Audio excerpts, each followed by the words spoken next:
Hey guys, welcome back to the channel. Today we're going to be taking a look at a particularly cool gun in my own airsoft collection, and that would be the Sig Air or Pro Force MCX Virtus. Now, the gamers among you may recognize this platform under a different designation, that of the M13 from Call of Duty. A game which to some extent has really served to catapult this platform into the forefront of people's minds. So whether it's your time using it in Warzone, or just the fact that the lower receiver, controls and Stanang mag all feel so familiar, this really is an easy platform to get to grips with. Now, if authenticity is your thing, then the MCX is really going to tick a lot of boxes for you. Made by Sig's own Sig Air Division, this was intended to be a one-to-one training aid for users of the real MCX.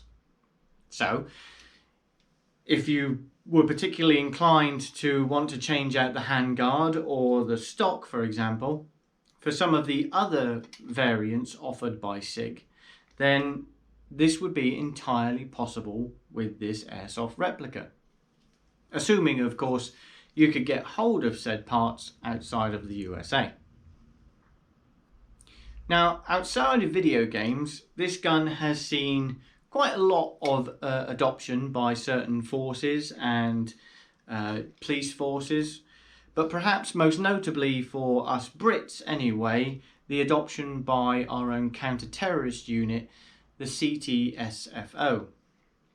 So, chambered in 5.56 or 300 blackout, the MCX offers a hell of a lot of versatility and flexibility in terms of its configuration.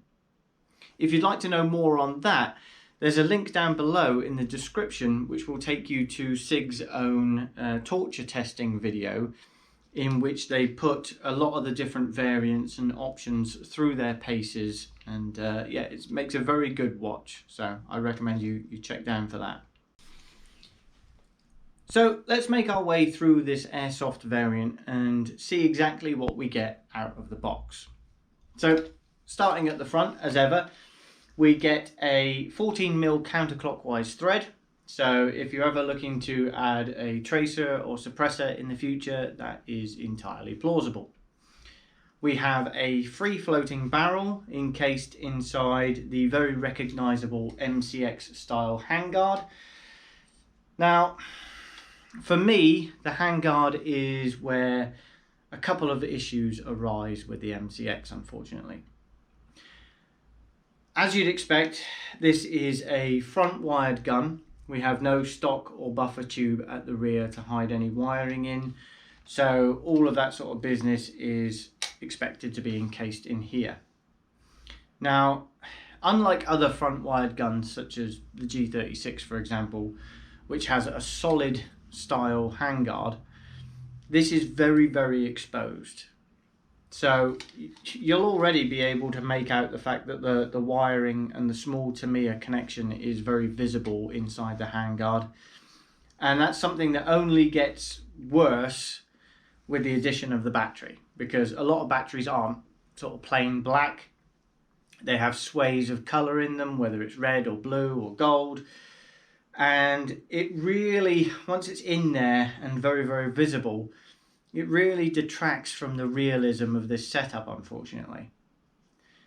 In terms of the actual battery space you get, it's not awesome either. You have a very small gap between the lower end of the handguard and the bottom of the barrel, in which to put a small stick type, or even you can get those little flat ones. They seem to work best. And you're going to want it to be an 11-1 as well to get the best performance out of this. My second issue with the handguard is the fitment. Now, if you're familiar with the MCX, then you know it shares a very familiar lower receiver from AR-15s and M4s and such, but the upper receiver is quite different. So this one actually extends out over the barrel all the way up to here, you'll see, and provides a set of rails with which the handguard then slides down over. Now, as I say, a very good concept, a very good idea for sort of interchanging handguards and barrels on the real thing.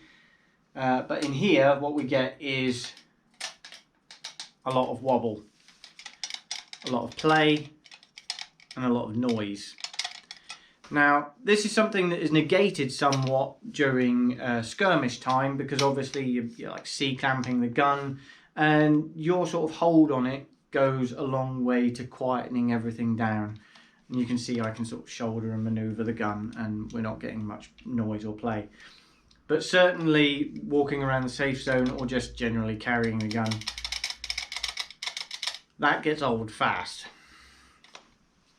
So again, personal thing, maybe it's something that doesn't aggravate you half as much as it does me, but food for thought nevertheless.